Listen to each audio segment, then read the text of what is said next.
All right, everybody, go ahead and make yourself comfortable. We're going to get started. So, hello and welcome to the first of two candidate forums the Missoula County Democrats are putting on over the next 2 weeks. My name is Andy Nelson, and I'm the chair of the Missoula County Democrats. Thank you for coming, and thank you to our candidates. Thank you for running. I've done it myself. I know how hard it is, so I appreciate you all for participating in democracy. This event will be videotaped by MCAT. Thank you, MCAT. We love you. As part of their assistance grants program. This forum is sponsored by Missoula County Democrats. We believe that an informed public is critical to the success of our democracy. And thank you all who are taking the time to listen and inform yourselves tonight. If you have time, please stop by the table outside and sign up for our email list. Suzette is hanging out there. Hi, Suzette. Wave at Suzette. And you'll receive updates from Missoula County Dems. I would like to begin our time together by acknowledging that we are here in Missoula on Aboriginal territories of the Salish and Kalispel people. We honor the path they have always shown us in caring for this place for generations to come. Thank you for the Cultural Council for the above language, and we note and acknowledge all Indigenous inhabitants of Western Montana. As part of this acknowledgement, we situate ourselves as guests actively working against colonialism and injustice. I thank the people of Turtle Island, the First People, for the privilege of learning in this space. At this point, I'd like to introduce you to our moderator, Maritza Giorgio.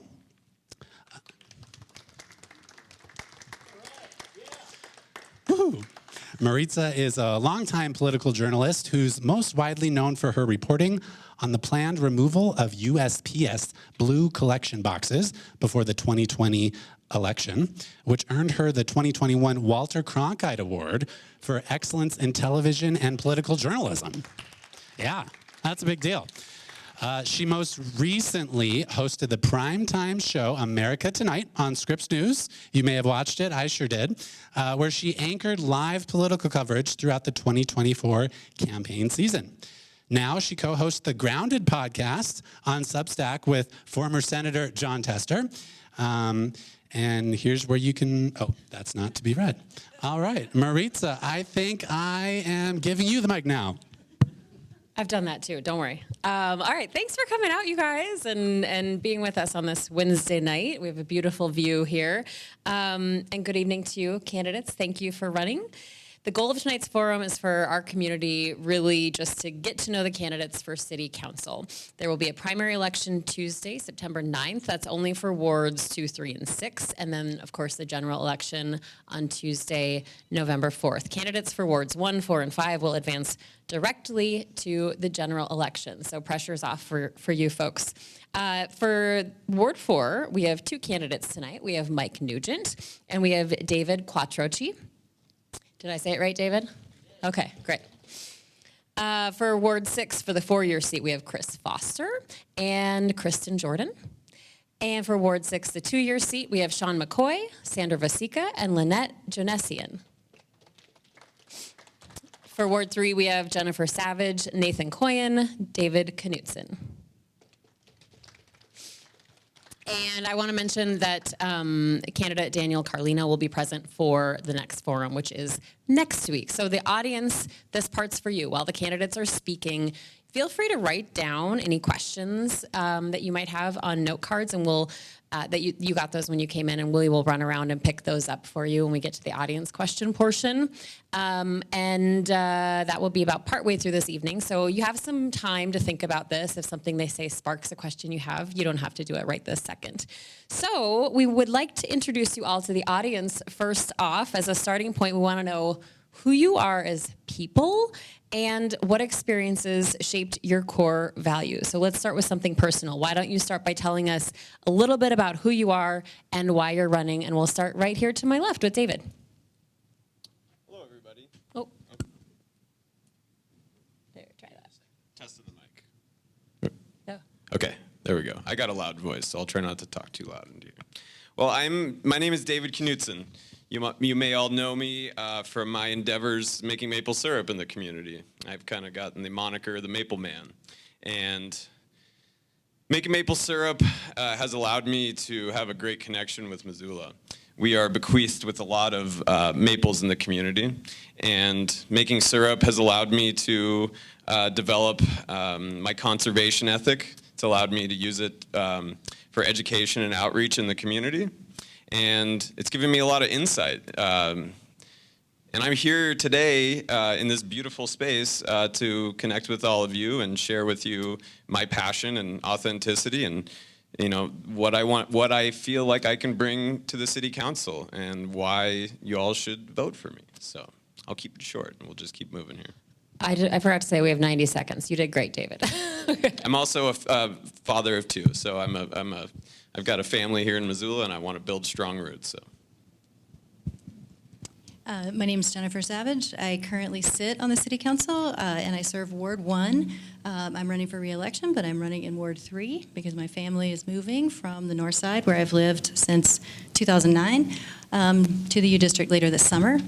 I think to answer the question about why are we interested in doing this, I grew up in North Carolina. I grew up in a very working class family. My grandparents worked in textile mills. And we had a very tight-knit community, and I saw a lot of women in my family stand up for that community, a lot of women in my family take care of other people, and kind of fight for what was right, and so that was my inspiration for running originally. And I also have two children, daughters who are 17 and 19. You don't need this. Okay. All right. My name is Mike Nugent. I currently serve on City Council. I represent Ward 4. I'm in the end of my 4-year term. I did run for mayor and lose that race, but Andrea and I have become very good friends. I say that because I've had a lot of people ask, I can't believe you have to run again, and me neither, but that's where we're at right now. So I ran for city council because I've spent much of my adult life working in Missoula and being adjacent to a lot of community issues and community involvement that I recognize the only way our systems work is if good people step up and say I'm willing to put my name out there and be part of the conversation. And sometimes you win and sometimes you lose, but you need to keep pushing forward on good issues. Since I was elected to council, I chair the Land Use and Planning Committee. I serve on the Health Board. I'm the City Council's representative to the Health Board as well as the Missoula Redevelopment Agency. And one of the big things I've learned is that even being on council and even holding leadership positions, change takes time, and you have to get in and you have to advocate for things that you believe in. And it's not, especially in a body of 12, easy to just say, these are the things that I believe in and let's snap a finger and make them happen. You have to keep showing up and you can't give up on that work right up front. And so I'm running for re-election because we have a lot of work to do. I grew up here. I've seen a lot of people that I grew up with have to leave this community because they cannot afford to live here. And that's something that I have been working on my entire time. I own a small business with my wife. I have 2 kids, and I'm dressed like this because I coach a baseball team, and practice isn't over for another 15 minutes, so I just left right at the end. Go ahead. Hi, everybody. I'm David Quattrochi. That's how to pronounce that beast of a last name, or DQ usually works. I am a community organizer here at Partnership Health Center. I'm also a member of our Missoula Tenants Union in town and the vice president of Local 8512 of Montana Federation of Public Employees. And I am running because it's not affordable to live in this town. It's not affordable to buy a house, to rent a house, and I want to create a real channel between the people who live here and the decision making. I've found through talking with people so far in my campaign that a lot of people have just lost faith in local government and disengaged. And so I think we need to reinvigorate that and get that, spark something up again to get people really vocal and active in our local government so that it starts working properly again. Also, I want to democratize a lot of decision making, from our budgeting to the way that we develop the town. Because like Mike said, a lot of what we're doing right now is driving people out who have lived here for a long time on fixed incomes, people just getting to the point where they're renting or trying to buy a house. So just generally trying to create a channel from the people to the decision making and stop like vision board politics. You know what I mean? So getting people actually active. We're out of time, David. Thank you.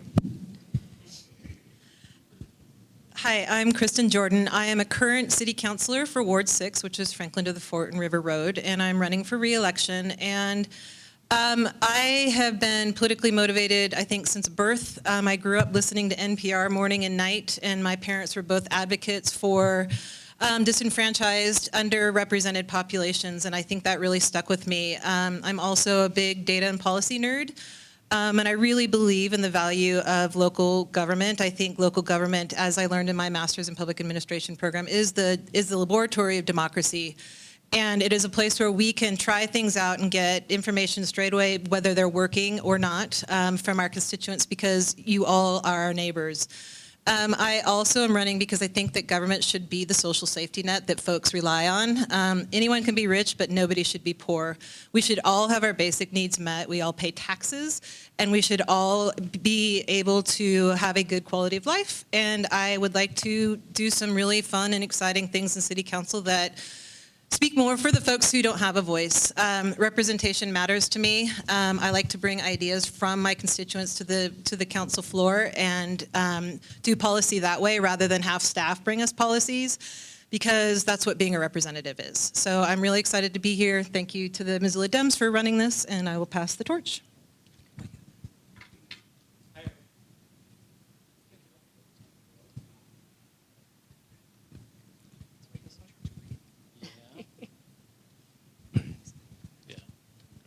Hi, everybody. My name is Chris Foster. I'm running for Ward 6 on the 4-year seat. I am a retired electrician. I worked my entire career in the IBEW as a union electrician. And my origin story for politics, for getting involved with city events, it revolves around homelessness. So here's why I'm running. I'm running because I care. I care about helping folks in Ward 6 find attainable and affordable pathways to home ownership so they can start building equity. I care about helping our unhoused neighbors get off the streets and into stable housing with the support services they need. And I care about paying for these things without taxing folks out of their homes or defunding other parts of the city budget. Other cities have done it. We can too. Ward 6 needs a problem solver. Ward 6 needs someone who can work with the other councilors, the mayor, and city staff. I'm that person. Well done, sir. Very succinct. Good afternoon, everybody. I want to thank everybody for being here this evening. My name is Sean McCoy, and I live in Ward 6. And some of you may remember I ran a couple of years ago in the same exact race with Sandra. And I have been in our community for a long time here. I've been in and out of Missoula for many years. I'm from southern Idaho. And I am really excited to try this once more and see if we can get a little more definitive of a vote. One of the reasons, or the main reasons, that I am running for city council again, and after the trials that we both went through in our last election, is because I was raised in a very committed and passionate family for public service. And it didn't matter whether that public service was politics, whether it was being involved in the unions of the teachers that were in my family, or military service. I am a veteran, and the drive that drove me into the military at 17 is the same drive that's committing me to this process today. And I believe that I bring some very unique abilities with my background to the position, if I can make it to city council, in order to not only bridge gaps between my fellow city council members, to find cohesiveness and communication so that we can solve problems, but also bridge gaps of communication between my constituents and city council. So that's what I am running, and thank you for being here. Thank you all for being here. My name is Sandra Vasica, and I currently am on the City Council Ward 6 position. This is my 6th year on council. A little backstory, when I first ran in 2019, I had just gotten married in 2018, and my husband and I wanted to buy a house, and I was wondering why property taxes on houses were so expensive, because you can't just buy a house, you rent it every year from the government with property taxes. So I was going down to a deep dive on why property taxes in Missoula are so much higher than everywhere else in the state. So I went down a rabbit hole, and next thing I know, I'm running for council. And I am very happy to be doing my 6th year on here. A little bit about me. After we got married, my husband and I, we have a 4-year-old son, and I just had a daughter 5 months ago in January. So since I have 2 kids now, I did quit my secondary job where I was accounts manager in the medical field. And now I'm just doing council, raising my 2 kids, and I help out my husband with his small business. And another thing, if you want to see me run terribly, I was very honored to be on Paddlehead Survivor a couple of years ago. Over the past 6 years, I have changed in maturity level. I was 29 when I was first on. I'm now 34. And so I have built a big rapport with my colleagues, and I am very proud of my decisions I've made so far, but I have not changed with my values or my morals. So I just wanted to introduce myself like that, and thank you very much for being here. I'm Lynette Jonassian, Ward 6. A lot of things changed for me. Being in a wheelchair and seeing the sidewalks that aren't safe for wheelchairs, aren't safe for handicap. Been in my ward, in and out of a wheelchair for quite a while. Been homeless for over 5 years, and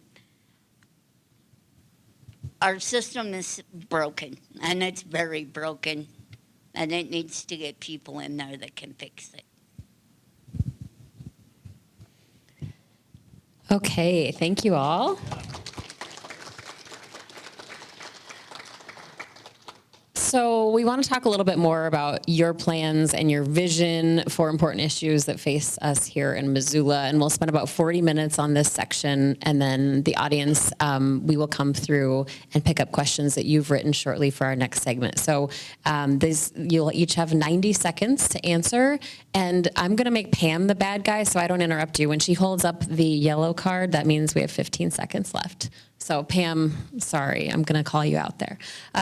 Okay, so we'll just go. Do you want to keep going down the list like this? Does that work for everybody? Okay, so we will start here to my left again with David. So what do you consider to be the most important challenges facing Missoula municipal government during the next 2 years?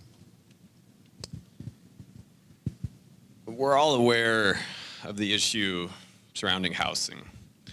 It's the people that don't have housing. It's the people that are struggling to keep themselves in their housing. And it's just ordinary citizens that are facing increased property taxes. So in my mind, this is kind of the biggest issue that everybody is facing and talking about. Are there simple solutions to this? Not really. There are solutions, and it takes all the city councilors working together to come up with solutions to the problem. I found myself out there in the community really getting to know everybody on every demographic. I've walked every street in Missoula, and in that process, I got to talk with people in every ward. And I've sat down and broke bread with people living on the street, and I have a greater understanding of those people, why they're on the street, the issues that they're facing, and what is important to them. And so it takes working together as a whole, including the people with the issues, in order to come up with solutions to be able to fix this problem. So that's just one of a few issues, but that I think is the most prevalent. Jennifer? Thank you. I agree. I think housing housing and all of the things that surround it. So houselessness, affordable housing, property taxes, home value. There's a lot that kind of falls under that housing umbrella. I feel like that is something that we wrestle with. We wrestle with it almost every week in some way or another on council. I think we also have some climate goals that we are coming up against that have been particularly challenging as our state legislature continues to not fund things at a municipal level. Housing is another example of that. I feel like we have several things that could really, really use support from the state, and we don't have that. And so we are stuck sometimes as a municipality facing serious budget constraints to solve the problems that are before us. To solve things like houselessness, to solve big, intractable problems that are nationwide problems. And we, as a municipality, often are left out in the cold from a state perspective because we don't have the support from our state legislature. So I would say those are the things. And I think another piece for me that comes up often, because I live on the north side, and I've lived there for almost 15 years. It is often hard for people who have not traditionally had access to power to access the tables of power. It's hard to make it to meetings. It's hard to have childcare to be able to participate. It's hard to take the time after a long day of work to fill out a survey. So that's something else that I find very important, and I'm getting called out. Yeah, there you go, Mike. Not by Mike. Pam called out Mike. All right. I think that this is kind of complicated, so I'm going to kind of start at the highest level, or maybe it's really simple. Even before January 20th of this year, the federal government and the state government are failing local governments and citizens at the most upfront level. And that was before DOGE, and that was before a somewhat terrible legislative session in some ways. No offense to any legislators in the room. We have serious issues, and what happens when the federal government decides to stop funding mental health at the levels they had previously? What happens when the state level stops funding caseworkers is that those problems become front and center at the local level. But locally, we are capped on how much money we can collect from our residents and property taxes. And the city of Missoula is at that cap every year, for better or worse. There are ways that we can go out and do things like put a levy to expand the fire department on the ballot. But unless the voters give us permission, we have to make a series of choices that are really tough, because we all would like to do a lot of things. We would like to expand caseworker capabilities at the local level so that we can help people kind of work through some of their challenges and achieve greater success. We would like to see more investment in housing, but we have to be strategic. We have to find ways to use what limited resources we have to kind of make those things happen. And one of the big things you'll find during campaign season is a lot of people say, we can do this if we want to, or we can do this, the city just doesn't have the appetite for it. And my question is always, how? Because we really struggle to pay for things. And if somebody says we can do something, the question you want to ask is, how are we going to pay for it, and what are you going to cut? Thank you, Pam. By the way, I thought you were just holding up, reading something, so sorry for going past the red thing earlier. Thank you. That was my fault for not clarifying. I'm sorry. That's okay. That wasn't passive aggressive. Thanks, Pam. Yeah, I mean, housing and homelessness, right? How do we make it affordable to live here? I think, like you said, nothing's easy here, but I think if we start prioritizing, the ability to buy a house here, or using our housing stock smartly right now. We have plenty of housing that's just speculated on, and short-term rentals and vacation rentals. So a big thing is gentrification and affordability here. Do we continue to make this a haven for tourists and develop things to make it, appeal to people who are visiting here, or do we start investing in infrastructure here that actually supports Missoulians who are getting priced out of houses they already bought on fixed incomes, or they didn't get the raise, all this defunding that we heard about. So when we're budgeting, we're making sure that it's participatory. And that's a big thing, is just reactivating people, finding out what the needs are. If our budget doesn't represent our priorities, then how do we create a real channel to making sure that our needs are met. And it's being a lot smarter with the taxes that we do collect, right? And not making sure that banks and hotels are taken care of before the people who live here. I think also it's uniting people here, right? When we have a divisive issue, a lot of times we rely on people to come together to split, and we skate out without a real solution. Thank you, Pam. I think the advantage of going in the middle is that I would agree with what everybody just said and add that I think that one of the ways I would boil it all up is local control. I feel like Missoula is a town with a lot of values that bring people here for a certain reason. And consistently, present legislators excluded, we are blocked by the state from accessing and asserting our local control.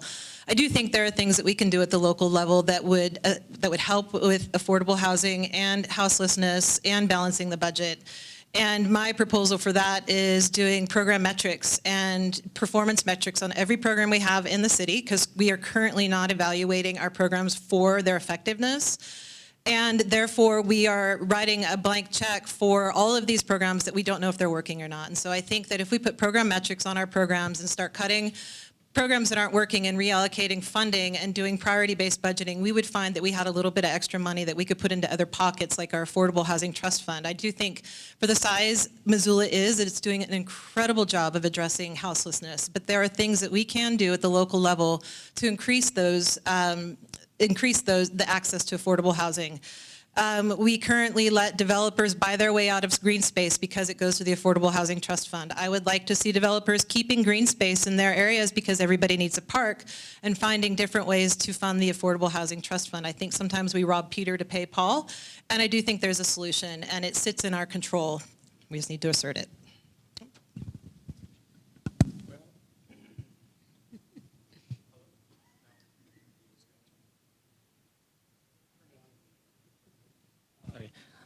Okay, I wrote down a few things here. I could talk about each one of them for about 40 minutes, but I'm just going to give you the top lines. The challenges facing Missoula as I see it. Ensuring that enough stable and affordable housing is available to Missoulians. Balancing the city budget using the state's antiquated and unfair property tax system. That's a big challenge. Another challenge is the unpredictability of state and federal funding for things that we used to take for granted in this present political climate. Another big challenge that I think is going to become a necessity going forward is achieving financial independence for the city of Missoula. We're going to have to start thinking out of the box. And finally, I think that we should continue to make sure that we're ensuring that Missoula's built environment and daily operations reflect our goals and values with regard to climate change, so that we can keep doing what we say we're going to be doing, which is on our city's website of promoting equitable growth in a resilient, sustainable community.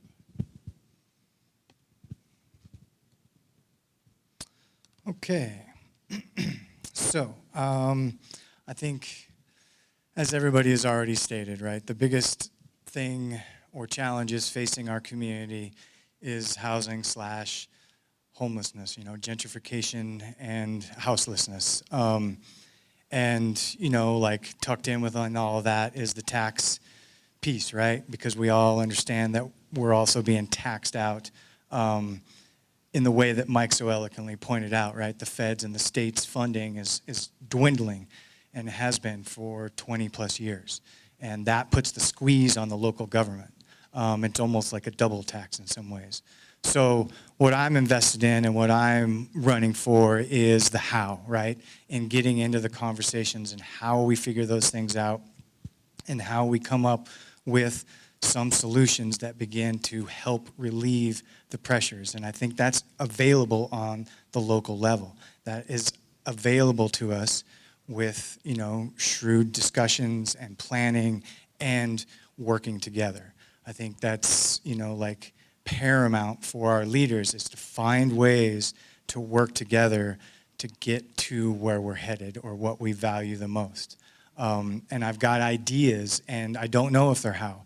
A lot of times people, when I say we need to stop making large homeless shelters and make lots of little homeless shelters, like our youth homes, people say it's impossible. But is it? Where are the hows? We've got to find different hows.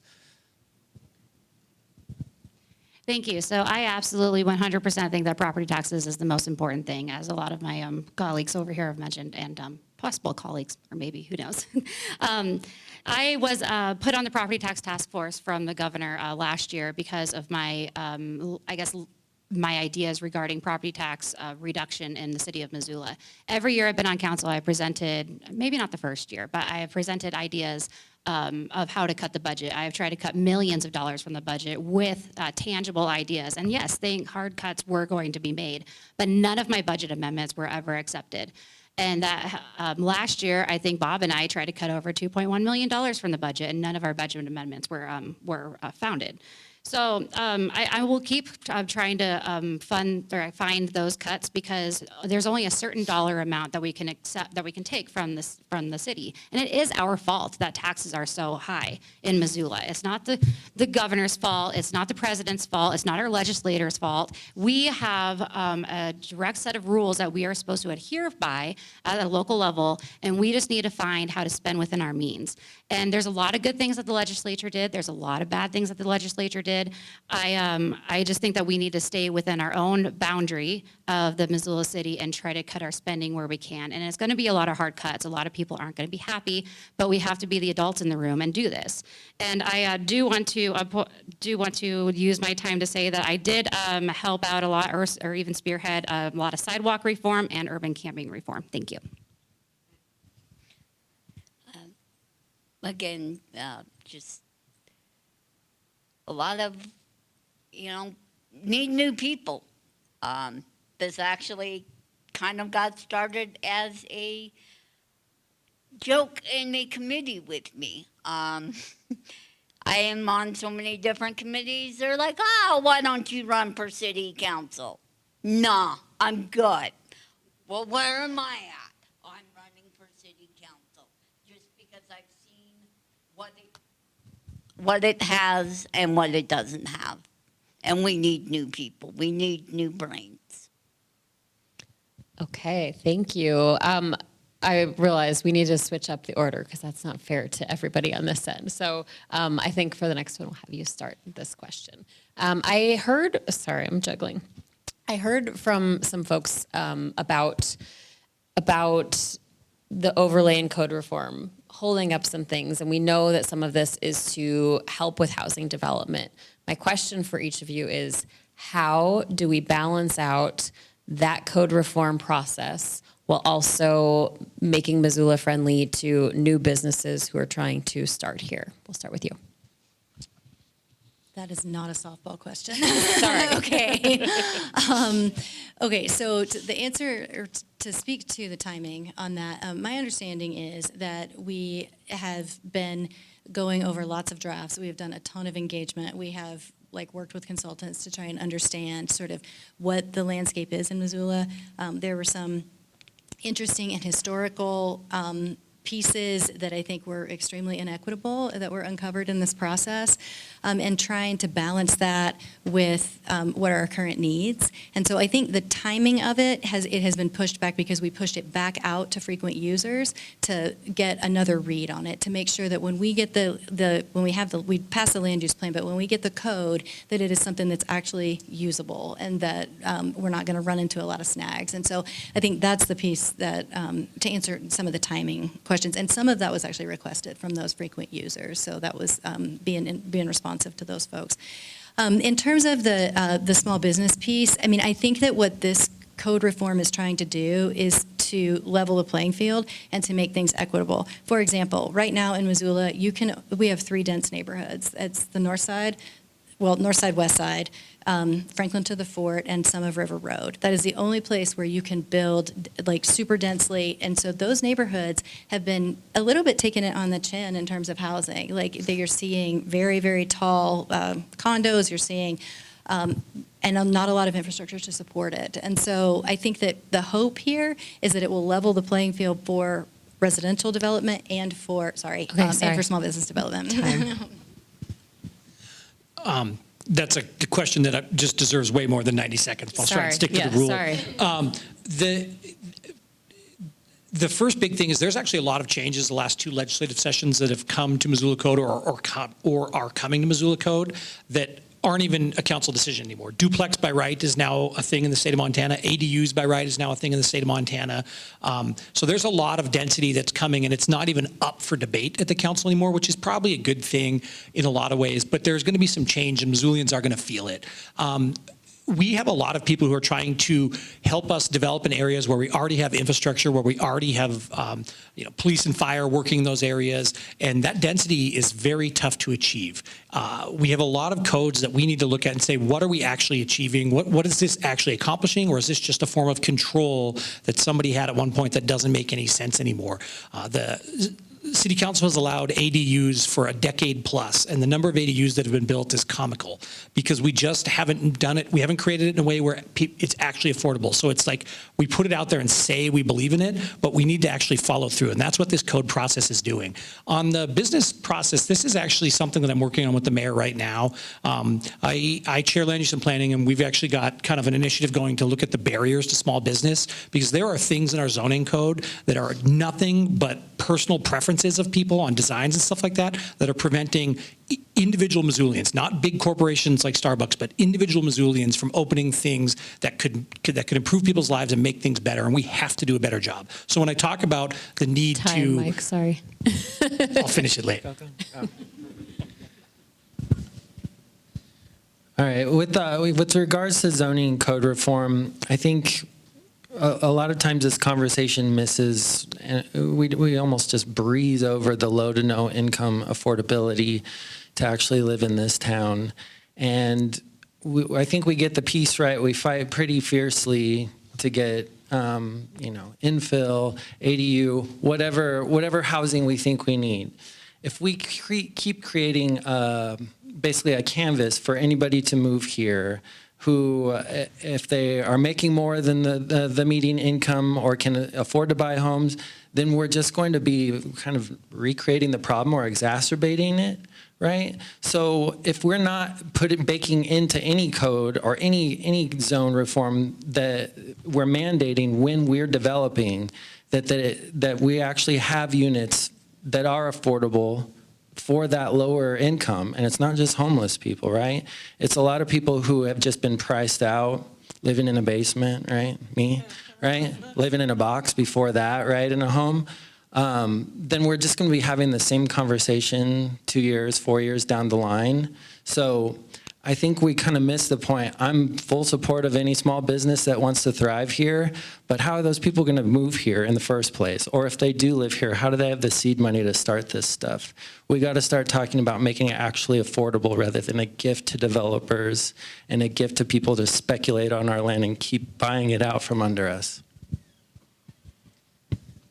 I think there's a few things we can do. First of all, I just want to explain the code reform process really quickly. It has largely been done by consultants with the oversight of the CPDI department, which I can't ever always remember the letters.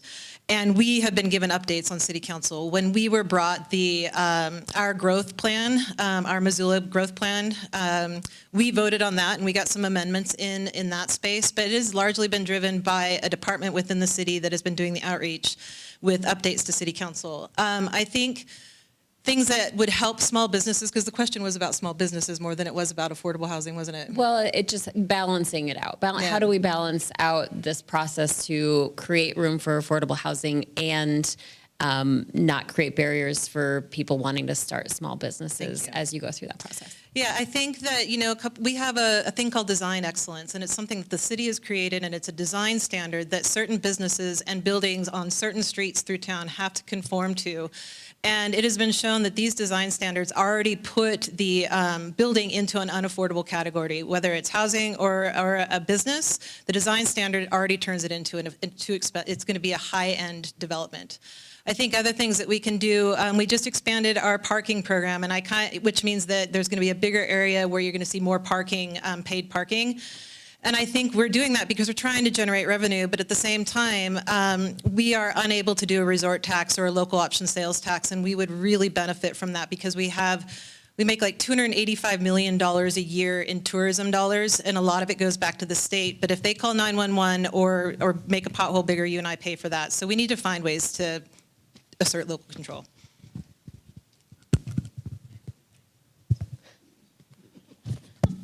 I think, from my point of view, as a general rule, I think it's important to take the surprises out of the equation and make the whole process a little more predictable.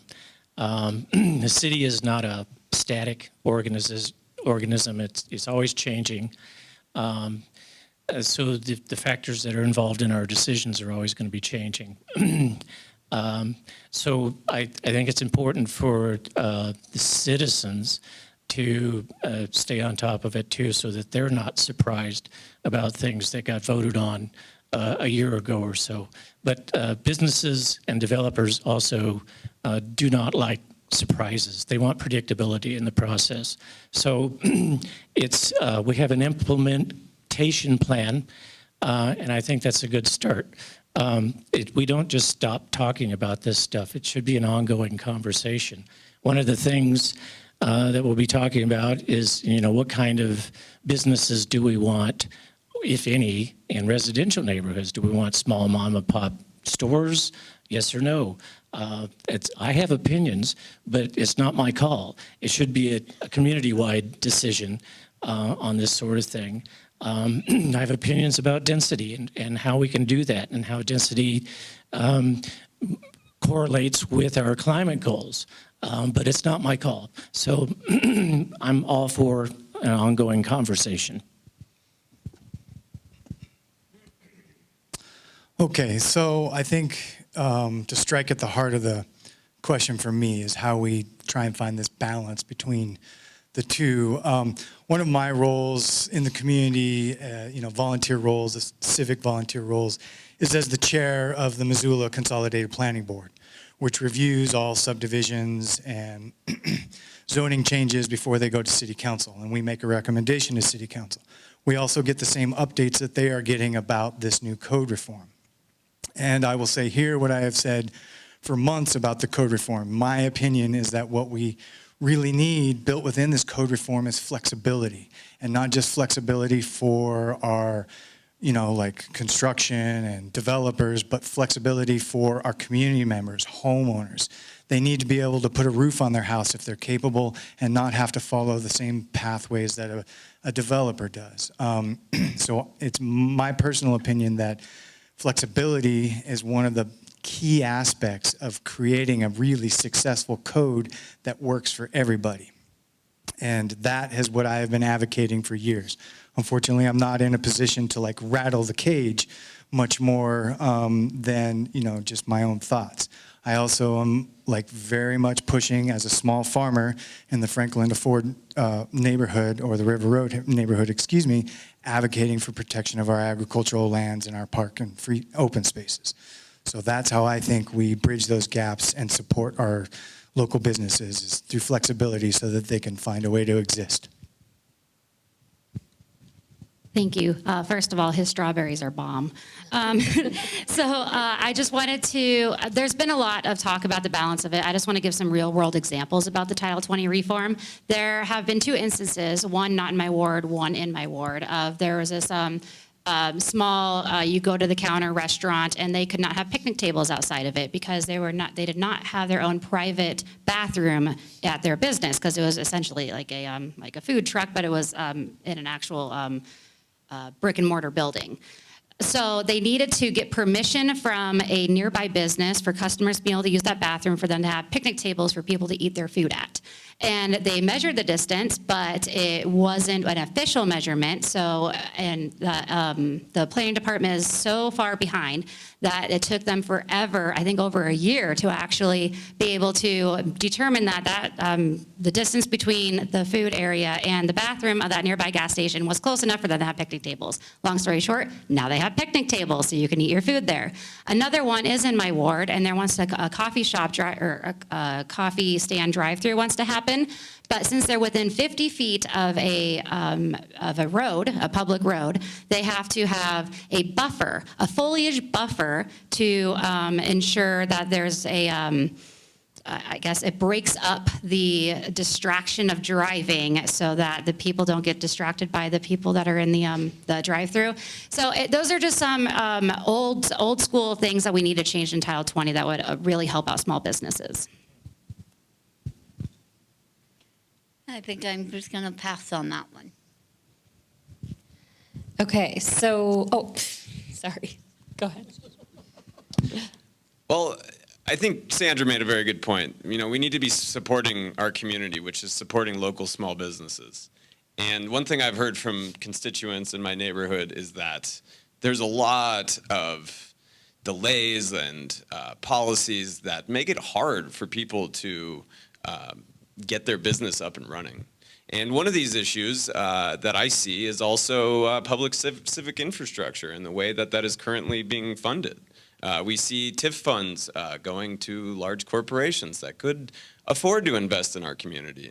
And so we need to be working towards using those funds appropriately to be able to benefit the people and the businesses and the constituents that need that. I live in the slant streets, and this is just a haphazard network of sidewalks. And there aren't, adequate, where there are sidewalks, they're old, they're inadequate. And so we need to be looking to provide for people within our community and small businesses so that people can be safe and have connectivity. Okay, sorry about that. We're going to stick on this topic for one more question here. Missoula has attempted over the past decade, I would say even more, to support residents who are unhoused. We've seen all kinds of programs and efforts there. What do you think it has done right? And what would you hope to change and improve about community supports for the unhoused? And I would just add my own caveat here that unhoused is not the stereotypical image that you might see, but also families who live in cars, on couches, etc. So we will start with Mike. Thanks. I think that's the biggest issue facing us right now, and I think that's probably why a lot of people are running for council for different reasons. It depends on how you compare us, because in some ways, where we are, a blue dot in a red state, we are supportive, and we do our best to provide services, and the city budget helps fund things like the hot team at the Poverello, and we've used federal money to fund the Johnson Street shelter, and we've made some investments to try and make a difference. And what we see is, there's just not enough money that we can generate at the local level to solve this in a way that's going to change the world, but we have to keep trying. And we have to use our partnerships with places like the Missoula Housing Authority or Homeward to build truly affordable housing that can help pull people out, while at the same time using the limited resources we have for the best we can. So you'll see times where the city council has to make a decision and you'll think that's a terrible decision. People need that support. And the problem is that in a world where we had unlimited funds, city council would do a lot more. But often when it comes to this, the bucket that we're pulling from, we have to choose between a lot of needs and figure out a way to justify what we're supporting and what we're not. And that really is the crux of our budget conversation. It's what we see a lot of our budget amendments that people try and argue about, and it's going to be the issue of the next 4 years. It's just highlighting some of what Mike just said. What we're doing right, I think, is putting money into supportive efforts. So we have a hot team. The city is helping fund the watershed space, which is a nice drop-in center. Full disclosure, I work there sometimes. Largely what we're getting wrong, I think, is believing like this crisis will go away with a solution, rather than treating it as the kind of cascading, we're just going to create more homelessness. We amended an ordinance 12.60, which essentially criminalizes poverty in this town, put over $1 million towards our code enforcement with no housing plan to back it, right? And now we're closing down the shelter. We just had a big plumbing incident last night at the POV, which forced everyone to the shelter. What if that wasn't there, right? What if we have another storm like last year that's kicked up a notch that creates more homelessness, right? That was scary.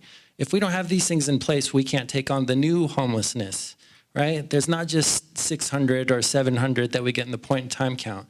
This is going to keep happening, especially as there's no housing affordable for people. I work with a lot of people who tell me, my alarm clock is a cop with a baton telling me to move, right? People's lives get shortened by over 2 decades on the streets, and we can't afford to keep doing that. That's 4% every year of our homeless count. That's an epidemic under any other standard. We're failing poor people. I think what the city has gotten right has been acknowledging that houselessness is not a choice, that it is a set of circumstances that lead people to the houselessness, and that they are real human beings who need supportive services to get themselves out of being houseless. I think the city had a great idea with the authorized campsite, although it was not resourced well enough. I think the city has done, and so it didn't end up meeting the needs of the residents there, though I think models, I know models exist elsewhere across the country that do work. I think that we need a whole slew of different types of shelter space, whether it's an authorized campsite to a barrier-free shelter like the J Street was. So I think we've tried a lot of things and we're trying to get it right, but it is a nationwide federal level policy issue that we're trying to address at the local level. But we are making it worse locally, and my neighbor here talked a little bit about it. We did create an ordinance that means that people who have no money will now be charged with a criminal charge and assessed a fee that they cannot pay. We've also created a really confusing system of where they can and cannot go. We have not provided resources for where those spaces are.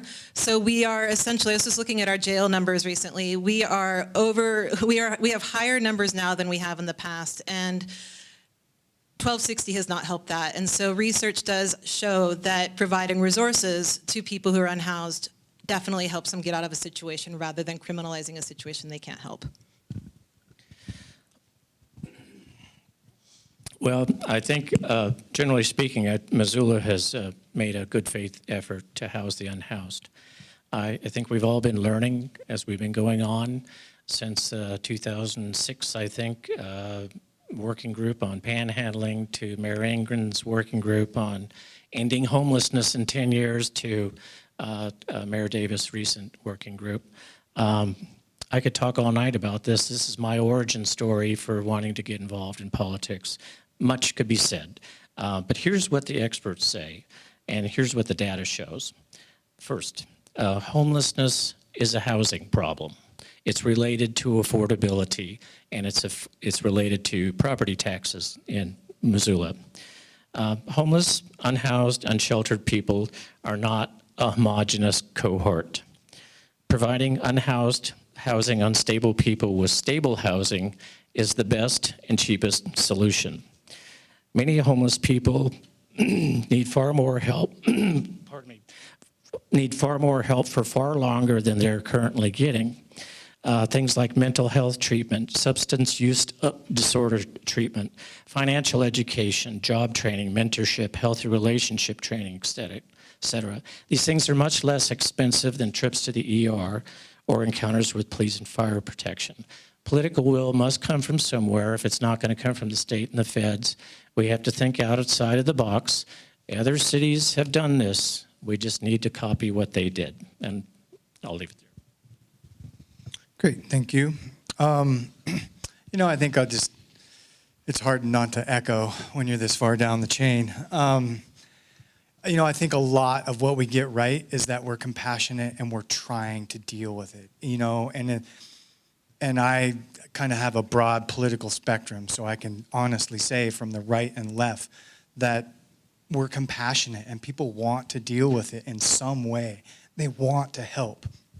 So I think as a community and as our community leaders, we're trying to do that, right? Like we're making good faith efforts, and we recognize that these are human beings that deserve our help because not everybody gets the same footing in life, right?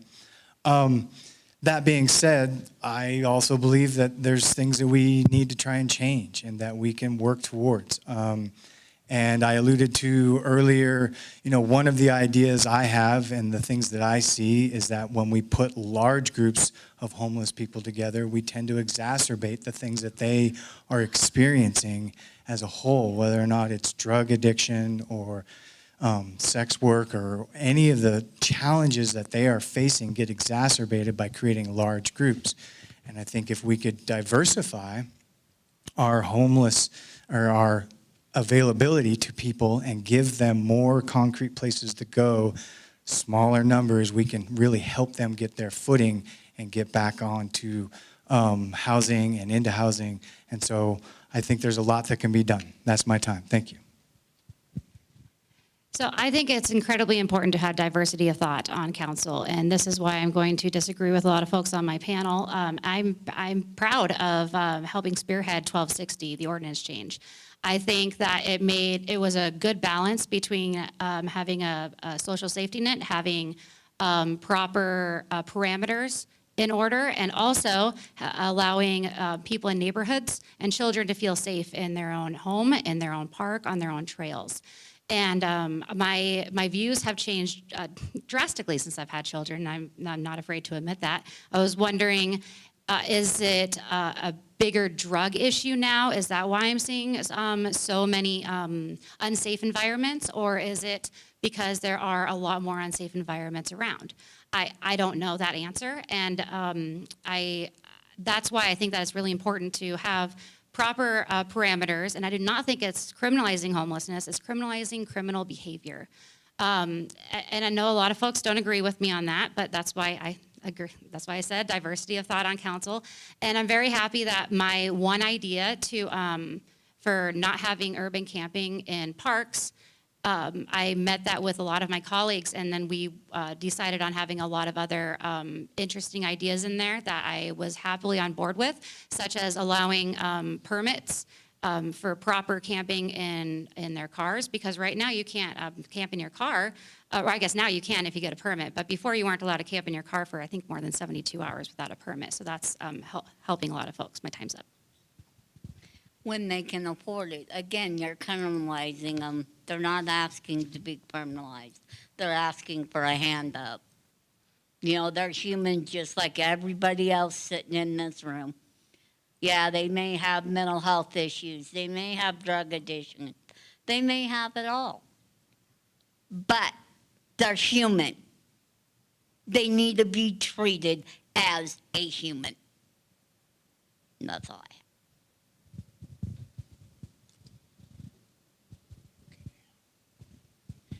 I just first want to acknowledge Lynette.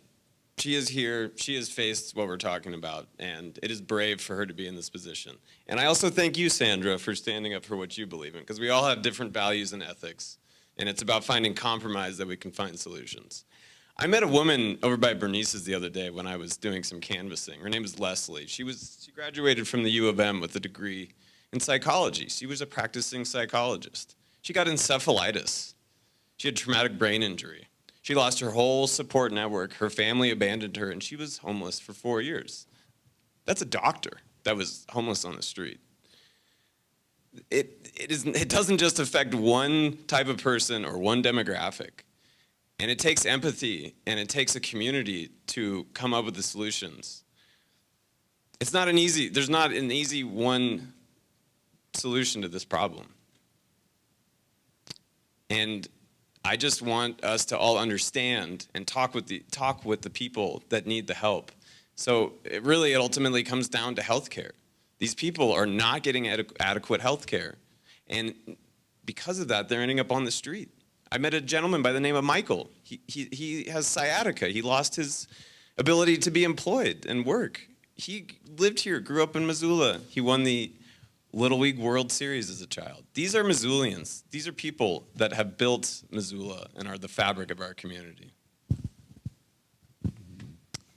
Okay, I'm going to talk fast on this one. So I think what has worked, I think that during COVID, the city and the county put some resources toward some permanently affordable housing. So the Villaggio, we have more than 200 units.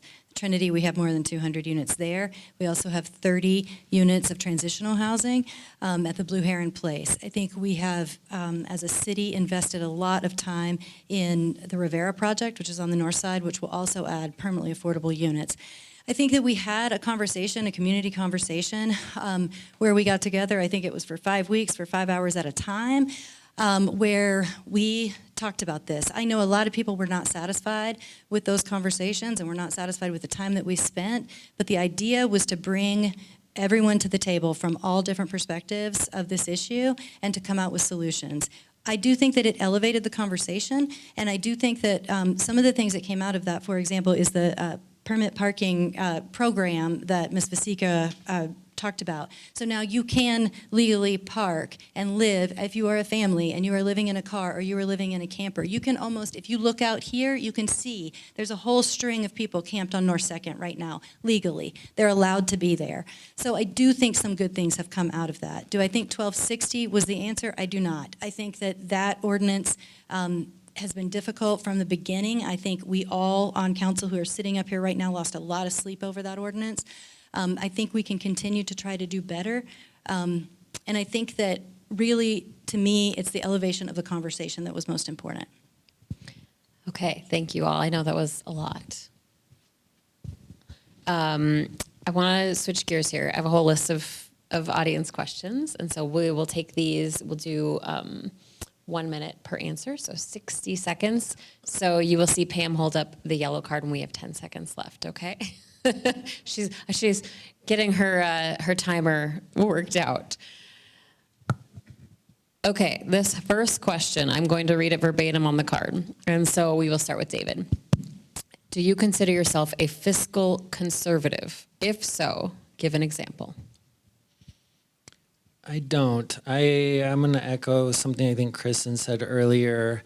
I go against the current line of thinking that I think a lot of people on council hold and have said out loud during meetings, which is that we're not a service provider to the town. I think dramatically and fiercely we should be funding resources and things that are helpful for people. Like I said, the scenario with the storm, if we don't have these things in place, I mean, we are screwed, right? And we haven't planned ahead for this stuff. So fiscally conservative, no. I think we overtax ourselves by not getting it right the first time. So a lot of people I've talked to in my ward already, I mean, they're excited about using the money, you know, being in a participatory budget process where we can determine what we're spending on the first time and not put our schools and public goods at risk, you know, on mill levies or the second time around. Okay. Even quicker. Okay, thank you. Yeah, I can't say I'm fiscally conservative, but I'm certainly fiscally responsible. I think that we need to, as I've mentioned before a million times, we need program metrics. It's a way that we can prioritize the limited funds that we have to spend. I don't want to see anybody lose their job. I don't want to see pet projects go away, but we're at a place where we have to start prioritizing what's working and what isn't. And I also think we all pay taxes, and I think that we have lost touch with why we pay taxes. We pay taxes so we can have a social safety net. And so whatever it takes to provide a social safety net and use our funds wisely through priority-based budgeting, that's where I'm at. I think we need to focus on what makes sure that people can wake up tomorrow morning. I'm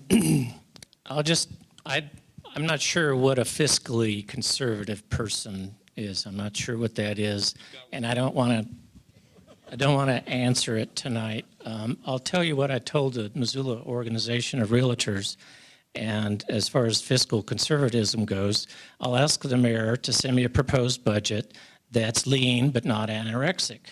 I think looking for answers in the city budget is a fool's errand at this point. There's just not enough money there.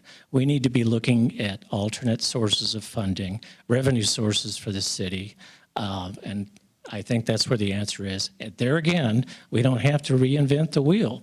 Other cities have done this. and I could talk all night about it. But to me, that's what I'm going to be proposing this summer. Great, thank you. Yeah, boy, I do consider myself fiscally conservative, and that doesn't mean I believe in slash and, burn policies for, our budget. I fully recognize that our budget is really tight, and that, 95% of it is services that we really just, they're there, right? They're police, fire, things that we need.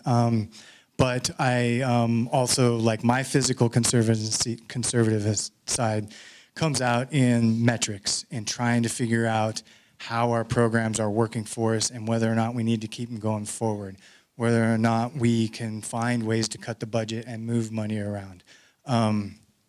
Like, I have voted for every one of the levies that have come through town because I believe in, like, our system, and that tax is got to come from somewhere, and we have to support our parks and our kids. And if we can't get the money through our federal and state dollars, then we got to find it somewhere else. So that's my form of fiscal conservatism. I really like this question. I do consider myself a fiscal conservative, and I do consider myself fiscally responsible. I think that we pay taxes because people want to have their streets, their infrastructure, and public safety funded.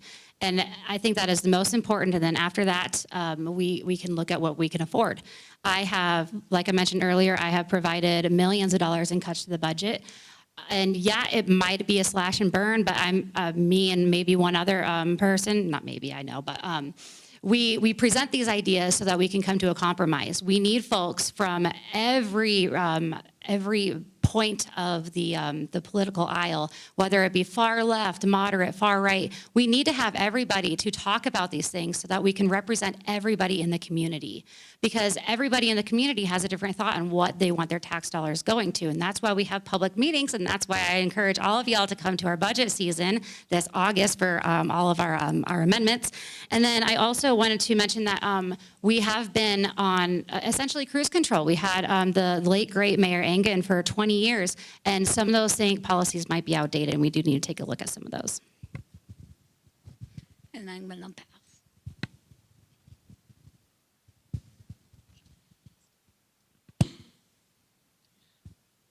My philosophy in life is to do the most with the least. This plays out in a lot of ways, fiscally, resources, time management, and I do lean a little bit more towards the center. And I do have a lot of cognitive empathy. I understand why we are in a polarized time right now with politics. And I don't like the term fiscally conservative, as other people have mentioned. It's about being responsible. It's about allocating our resources in the appropriate manner. So I am here because I want to be able to find compromise. I want to be able to find the middle ground, which is how we have effective government. Thank you. I think I would say that I am fiscally responsible, fiscally accountable, and fiscally responsive. And I think as a city councilor, the accountability piece is the most important piece because we are dealing with taxpayers' dollars. This is not my money, and so we have to be able to justify what we're doing. We don't have enough resources, period. And so we have to be able to talk about, like, this is why we're doing this is why this is important, and at the end of the day, something else will not get funded because of it. So to me, it's that accountability piece that's most important, and also the ability to be responsive when we need to be. For example, during COVID, when we were able to open the Johnson Street shelter so that people had a place to go because of social distancing. So that's just an example, but those are the kinds of things that when I think about it, I think we are all very responsible for what happens with the taxpayers' dollars, but we also have to be accountable. Thanks. I'm a very progressive person. Kristen used to say, surprisingly so. People don't realize it. But I think that people don't realize it because I'm a very fiscal realist. Like, we are on city council. We know what we can collect every year. We know we are capped on what we can collect. We know what it's going to go up. We know what the voters have approved, and we have to make a series of decisions that sometimes aren't popular. We look at things like social needs and things like that. And somebody hit the nail on the head. So much of our unhoused issues are around healthcare. The city of Missoula is never going to solve healthcare. We could spend every dollar we're allowed to collect and not solve that problem. And I think implying that we can is misleading, because we won't be able to do that alone. We have to recognize the parameters we're playing on. I advocated when I ran for mayor for doing zero-based budgeting for every department at least once in a 4-year term. I really would like to see the city return to that. We have done it in the past, to basically rebuild the budget in a department and say, why are we doing this? Do we need to keep doing this, rather than just funding things over and over? Right now, more than half of our general fund is police and fire. We just voted on a mill levy that increased the fire budget, so we know we're not cutting those. So some of these ideas that we can just dip into things like MRA and stuff like that, and it's magically going to solve it, ask how, because it's not going to work.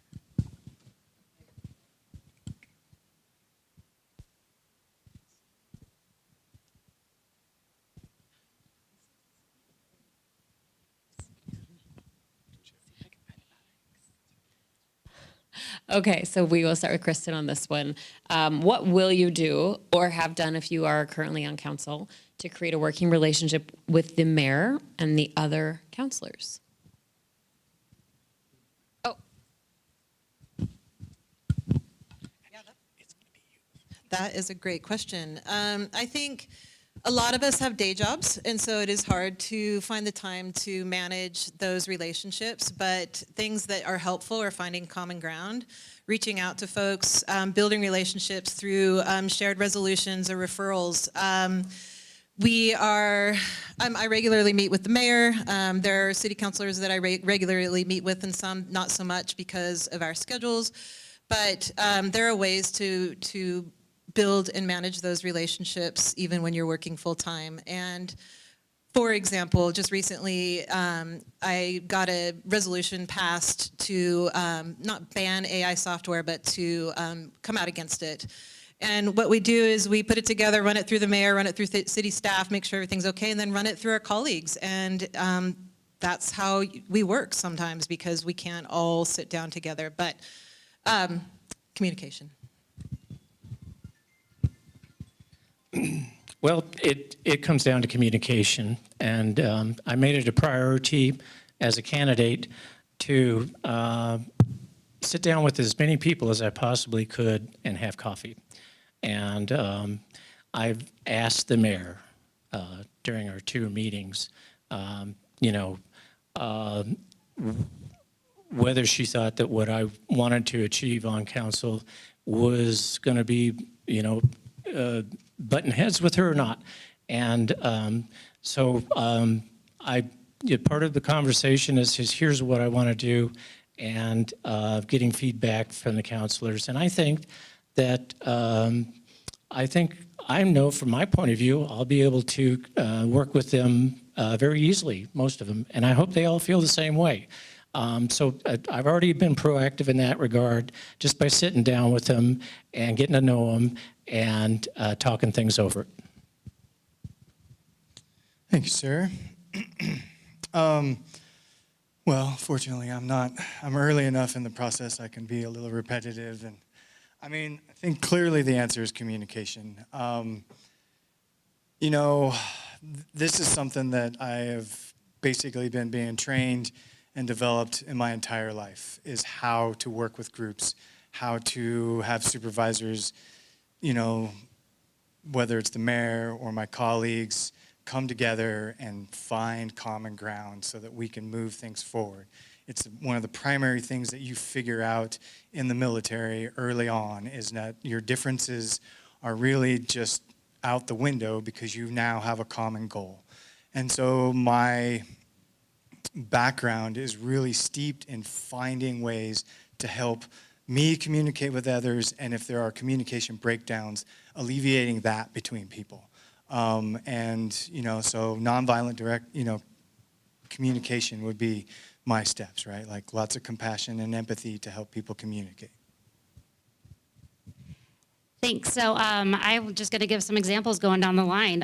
Jennifer recently and I and Gwen spoke to a group of Hellgate, I think, freshman AP geography students because I asked for help speaking to them because I speak to them every year, and they gladly signed on board.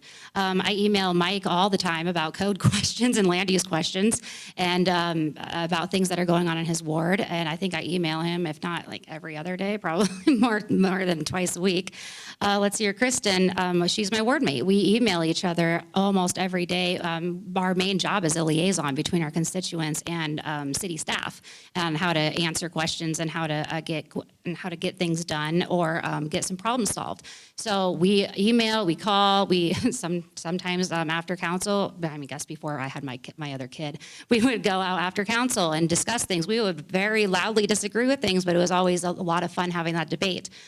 Chris, he's the leader of River Road leadership team, and he and I meet at Liffey Park with my kids sometimes. So Sean, I go to his, our kids were great friends at our last thing, and I go to his farm all the time. I look forward to working with everyone, hoping to have an open mind and getting to see what we can work on and get things better.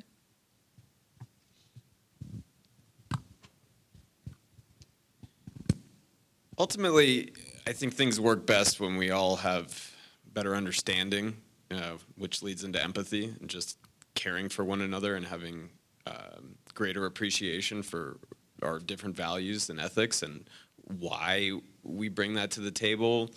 Everybody here is doing this for various reasons, but we're all trying to be engaged and we're all trying to do our civic duty. And I think that's the most important thing to understand. So just cohesiveness, obviously communication, but just coming together because we all live in Missoula, for a lot of the same reasons. And we want to stay here and we want to keep it feeling cool, weird. This is such a special place. And it's important to me, from what I've built, keeping it cool and weird and just keeping people here and engaged. So. Thank you. I think that probably there are days the mayor wishes I would lose her phone number. I hot text the mayor all the time, just be out and about, and I'm like, I saw this, how about this, what about this, can we do this, and so I think, and then we have a great mayor, and she's very responsive, and I share that story mostly because I was a very vocal supporter of Mike Nugent when he ran for mayor against our current mayor, but we've all been able to bridge that. I think that we all know that Missoula matters a lot to all of us.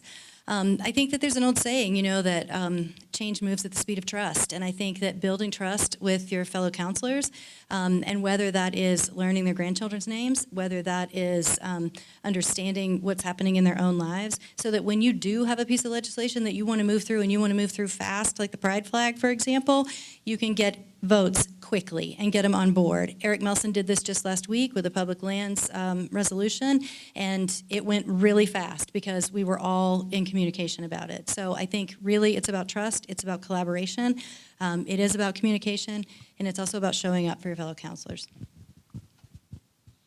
Yeah, I'd echo everything everybody said. I am very proud to have the mayor's support. I'm very proud to support the mayor.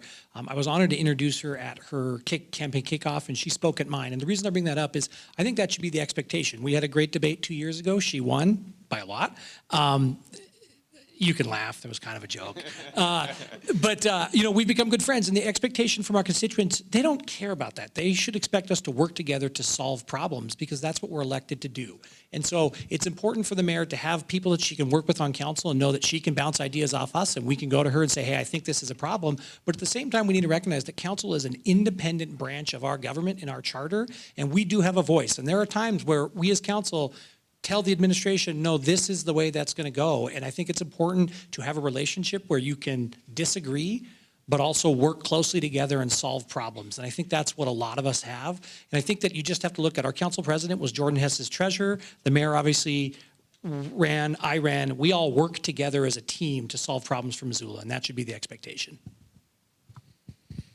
This all sounds lovely. I wish we worked as a town that resembled all these answers, right? I'm in full agreement. I think a big part of being, like I said, I'm a community organizer in my work life. So my whole training is figuring out how to work with people. And a lot of it is just taking your ego and just removing it, right? So if we're centering the needs of people and treating, something like homelessness, right? Where it's an actual crisis, lives are on the line. So, right, I can't afford to be like, oh, Kristen, she don't know my grandkid's name, or whatever. Like, we've got to be able to work on this stuff and like get to the bottom of it and come up with a solution. That's what's on the line, right? So I don't have the luxury or the privilege to sit here and wonder if people like me. I hope they do, right? And I'll like them. But Mike said, I'll echo it. We're elected to be representatives, not solo warriors going in with what we think is right. I'll work with any and all of you, and our lives actually depend on it. So thanks, Pam. Okay, we will start with Chris here. The Montana legislature has restricted in many ways what local governments can and cannot do. Would you be willing to defy the legislature, risking a lawsuit to accomplish an important goal? Would I be willing to? Willing to defy the legislature, even risking a lawsuit to accomplish an important goal. The example given on this card, enact rent control to make rentals affordable. Yeah, it would depend on the actual circumstance and how I, personally, my vote, how I felt about that, how my constituents felt about that. I think as a general rule, we all know that the state legislature is a big problem. They've been blocking things that we've been trying to do for a long time, and I've given that a lot of thought. My strategy, if you will, for that is to just simply go around them and make them irrelevant and do whatever we can to take the lawsuits. Lawsuits are expensive, they take time, and they're a distraction. I'd rather just take that completely out of our calculus and just get stuff done, like help homeless people, build affordable housing, and see what we can do to alleviate the tax burden on single-family homeowners.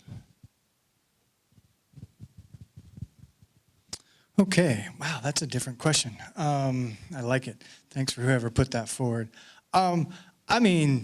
The shorter answer is yes. I have a political background. I don't mind defying the powers that be at times, but I'm not going to be, like flippant or, radical for no reason. Like there would have to be some thought behind it, and it might just be a solo vote so that I could express what I think my, constituents want. But as it's been eloquently stated before, I'm probably not going to take a stance from my personal own perspective about defying something. Like I am working for an entire body of people who are my constituents, and I have to vote from that perspective.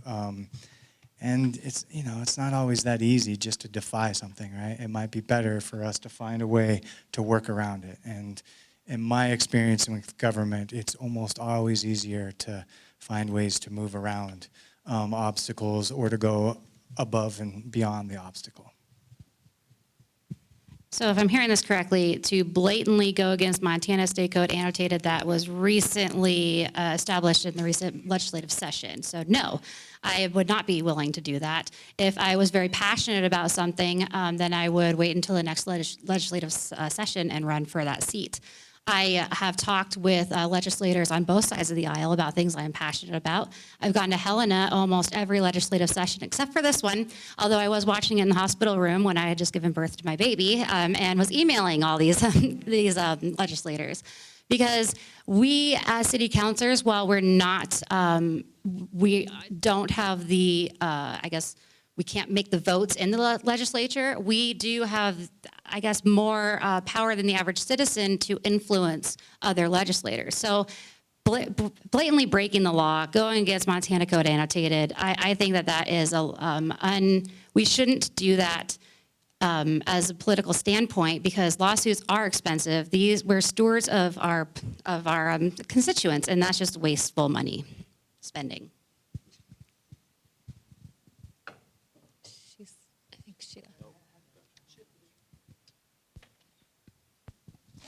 Well, I was always taught to ask for permission. I know some people's mentality is ask for forgiveness, but we need to work together, regardless of what the political climate is. We are well aware of the divisiveness between the state and the city, and it's frustrating.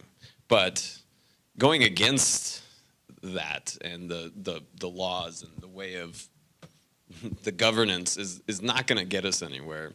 It's going to waste money. It's going to waste time. So to answer that question, no.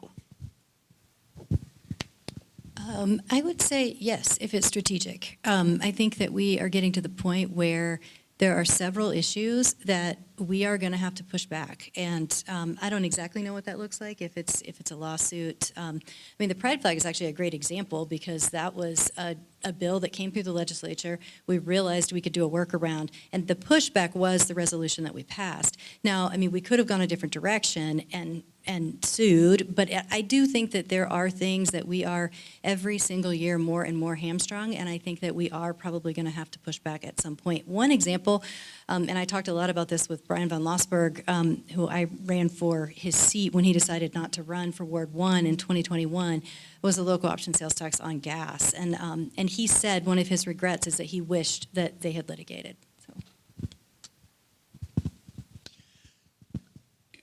I've sat in the mayor's office and used the term, well, if they don't like it, they could sue us more than once. The mayor smiles, the city attorney cringes. The reality is, yeah, we should be willing to do that, but we should do it where we can actually make a difference. And the questions about rent control, even if we passed an ordinance that said rent control is now the law of the land, we are nowhere in that process. So there's nothing the city can do in between the tenant paying their rent, landlord collecting it. So it would be entirely performative because we don't oversee that. So we should save that capital for a fight that we could actually make a difference and then push back on it. And I think that that's kind of the difference between performative governance and governance that actually tries to find ways to work through things. There was an example earlier talking about we should force developers to put in affordable housing. Well, the state legislature a couple sessions ago literally banned it. They passed a law against inclusionary zoning. But we have found workarounds. When we negotiate rights of way, we usually include either a payment to the Affordable Housing Trust Fund or permanently affordable as part of that. The MRA now actually has a new rule on their pieces of business that don't have permanently affordable housing to require a payment to the Affordable Housing Trust Fund. So there are ways to find loopholes and work around. Yeah, I really appreciate this question. It took me off guard, honestly. I mean, I echo a lot of some of the strategic answers. What are we doing this for? What would that actually be about? So I think case by case, not to dodge this, but I think it's really important for us to bring actual unity across this town before we tried something like that. Is there a commotion going on out there? All right. Oh, gotcha. Yeah, I'll just take the example of the pride flag.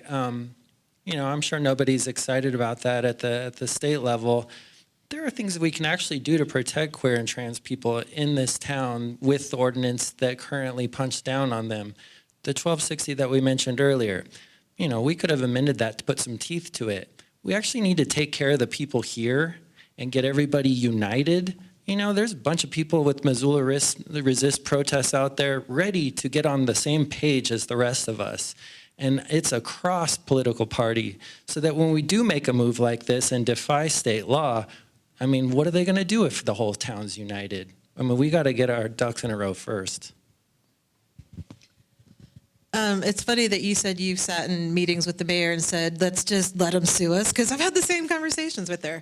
But yeah, I think this is a really important issue, especially when we talk about the last legislative session where they actively went after local control, and we are slowly losing our ability to be that weird Missoula that we want to be, that brings people here.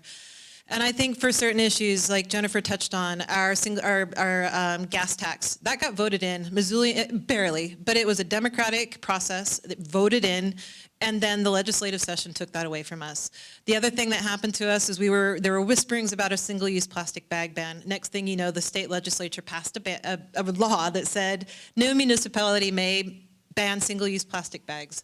And I think for issues that are not ethically a problem, We should be able to assert our local control because we're losing it more and more. And if Missoulians want it and it's not unethical, then I think we should take a stand against the state. Lynette, do you want to answer this question? Okay. Okay.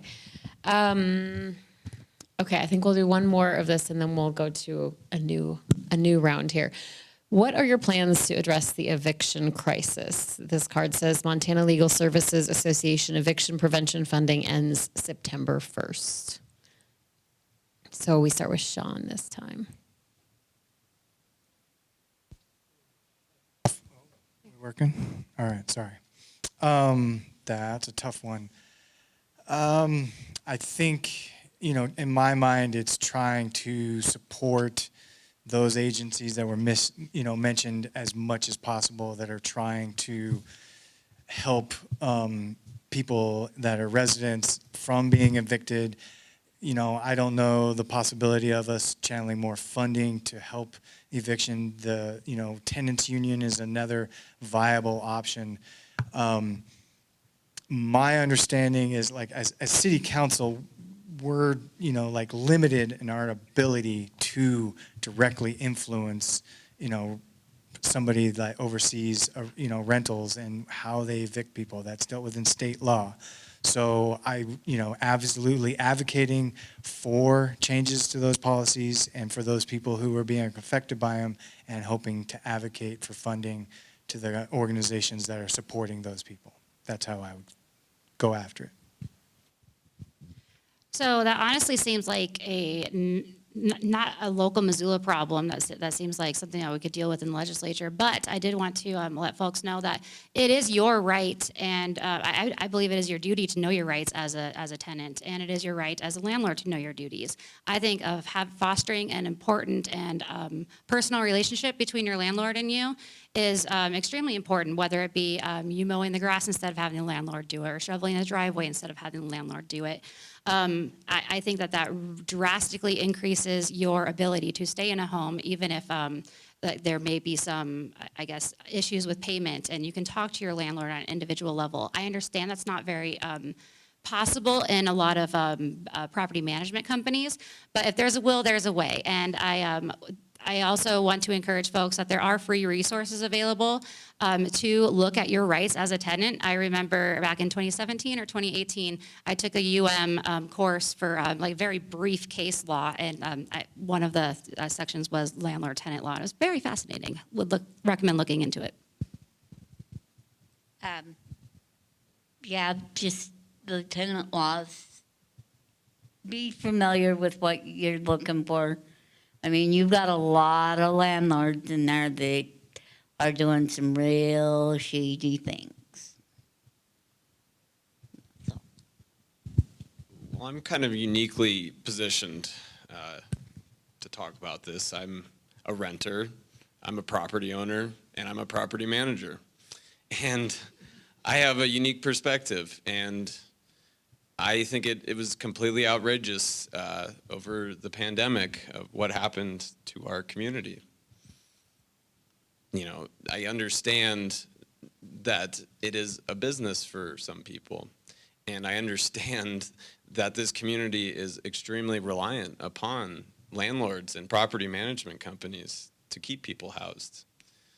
I am not really that much for regulation.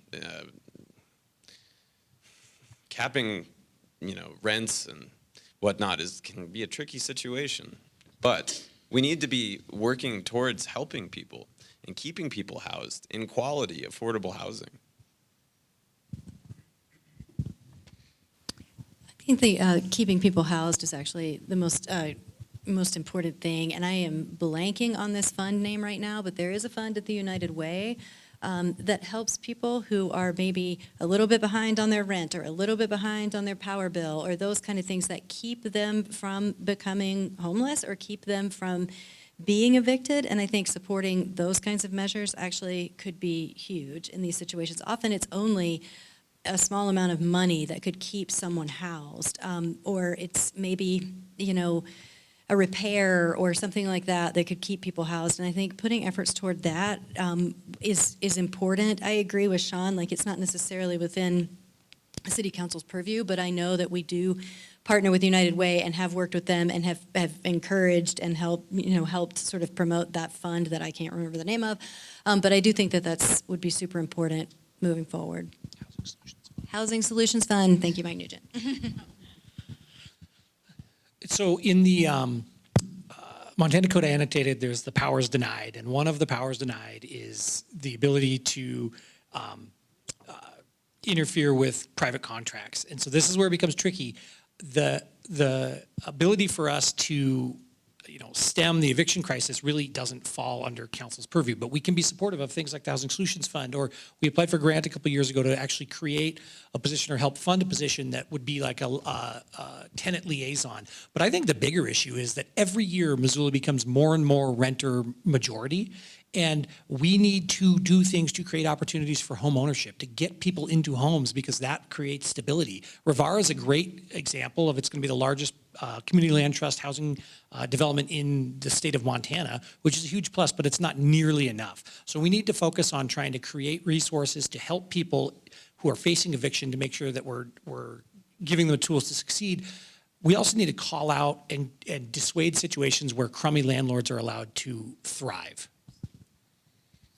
Yeah, thanks for bringing up the Rivara project. Ensuring that people have childcare when they move into these situations is paramount. I know there have been a lot of difficult conversations, right? But we got to start figuring out how to make sure these things become a reality. As a tenants union member, we're pushing right now, we've built a right to counsel coalition. This would guarantee that every renter going through an eviction has a right to legal representation. Right now, it hovers around 5% of renters during that mediation or eviction, final eviction, have representation. It's about 95% of landlords. So relying on landlords to become benevolent when they're treating it like a commodity, it's kind of like throwing a quarter into a well. This will guarantee, we can put it in our budget this year. There's plenty we can do in this council. It's not going to fidget with any relations. It's going to protect the people who live here now, and make sure that they can, if we want to keep it weird, if we want to keep it cool, it's making sure that people who live here now can stay in. So tenant right to counsel. Man, you just were reading my mind. So I totally agree. I have recently been attending the Travoy Village meetings where these folks were just stuck with a massive rental increase, and there's been a couple of legislators that have been there as well. But the fascinating thing is the Missoula Tenants Union stepped in to help organize these folks. And so these folks are now starting to build a union of sorts within their village that collectively they're pushing back on the landlord. And we as city councilors also signed a letter with the legislators saying we didn't like this, but these are things that we can support. We can support the Missoula Tenants Union, who is actively keeping people in their homes right now. They're actively advocating for a right to counsel, and these are things that we need to do. They are within our purview, and it works. I cannot believe how effective the Missoula Tenants Union is at showing people their rights, advocating for them, and sticking with them through the end of the process. And we do have to make sure that folks have a right to counsel. It's just a disparity that is creating a worse situation. I agree with most everything that's been said before, but I really think the long-term need for the long term is to, like Mike said, to increase the percentage of Missoulians who are homeowners, because homeownership is the way that most people in this country achieve wealth, and it's how most people pass their wealth on to their kids. So my focus will be on to finding ways to get people into homeownership. And there's lots of different ways of doing that besides just co-ops and land trusts. Other cities in the United States have set up housing opportunity commissions in Maryland, and they just built their own dang housing, and they acted as landlord and used that revenue to pay for things like childcare and tenants' rights for other renters.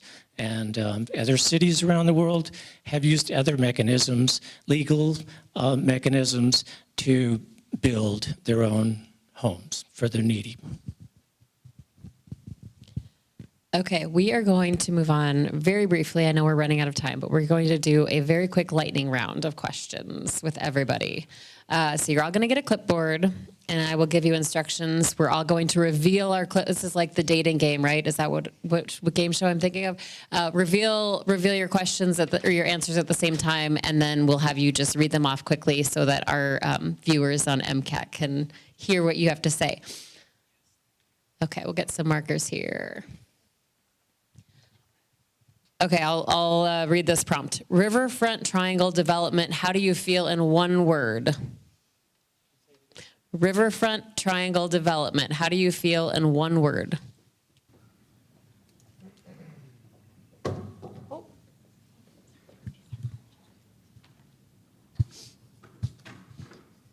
If it's a swear word, bleep it out for the camera. Okay, we ready? No?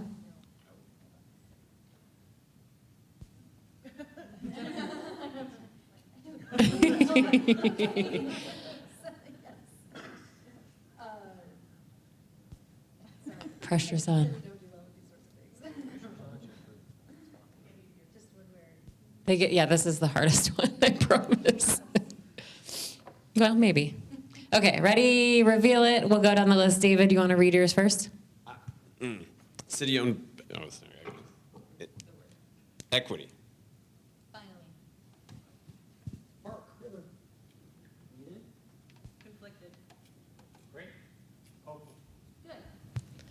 Okay, next question. What single thing do we need more of in Missoula? One word? One word. Or phrase, yeah. No essays tonight.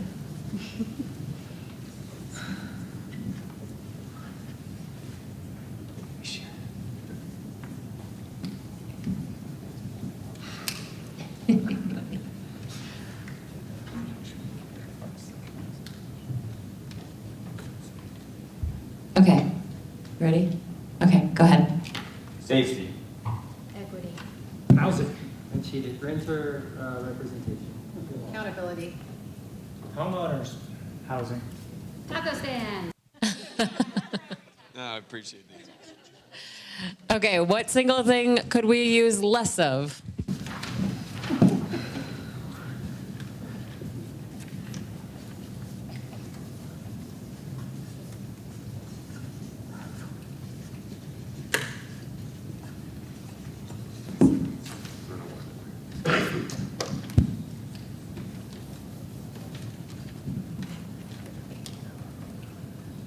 I think it was the newlywed game, not the dating game.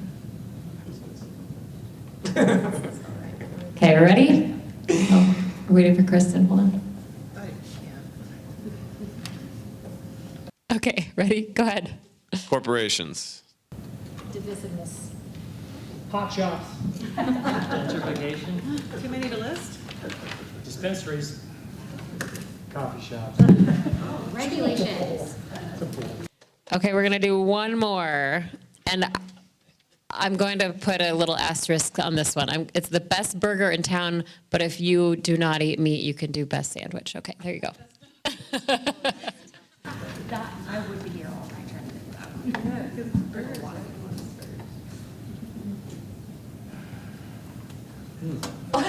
I got some stink eye from. That's the most contentious question of the night.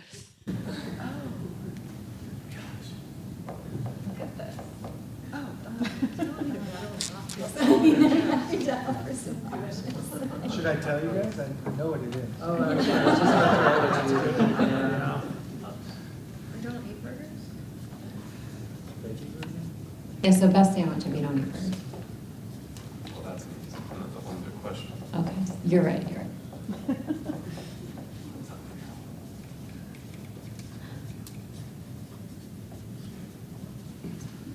Okay, we ready? Go ahead. Oh. K&K. Gary's. It's only $6. My house. Subway. No, Wally and Doug. I don't eat burgers, but the Moose Laws has the best tacos. I don't know, but I'll go with my house. Same answer as a couple of years ago, Wally and Bugs. Big fan. Mo Club or Gary's $6 burger. I couldn't remember if it was Gary or Dave. It's Gary. Okay, so that is it for tonight. Thank you all for your patience and for being here with us. Thank our candidates. Thank all of you for spending the evening here with us and letting us get to know all of you a little bit better tonight. Before we get to the end here, a few announcements. We will host forums for the other city council wards 1, 2, 5, and the rest of Ward 3 next Wednesday, July 9th. That's also here at the library and will be streaming on MCAT's Facebook page. And if you have moved or are unsure if you're registered to vote, you can check your voter registration at, okay, I'm going to read this out. Okay, HTTPS, oh man, okay. Montana.gov, voter/voter info. Go check it out. If you need to register or to update your address, there is still time to do so. That is it. Thank you so much. Hope you have a wonderful evening. Get home safely.